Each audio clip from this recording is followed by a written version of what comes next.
Moi! Nyt mä kerron vähän teille, että mitä mä teen kesälomalla. Ja joo, tässä on mun kaveri ja sekin vähän kertoo sen kesäsuunnitelmista.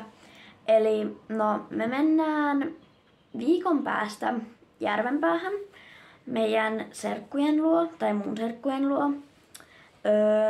Joo, me ollaan siellä 4 yötä.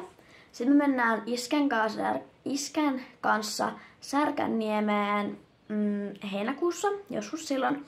Ja sitten äitin kanssa vielä vuokattiin 5 yöksi heinäkuussa myös. Sitten mun kaveri kertoo vähän sen kesästä.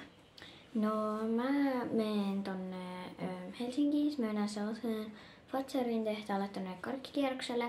Sitten me mennään laivalla, me ollaan ihan mun iskän veli Jennin luona yötä. Niin sitten mennään siitä tonne laivaan ja laivalla me ei olla yötä, me ollaan siinä niin päivälaiva vaan. Ja sitten sen jälkeen me ollaan Virossa ja sitten me mennään meidän hotellihuoneeseen ja siellä hotellissa niin siellä on niinku erikseen spa ja erikseen kylpylä. Okei. Laittakaa nyt kommentteihin, että mitä te teette kesälomalla. Ja muistakaa tykätä ja Tilata kanava. Joo.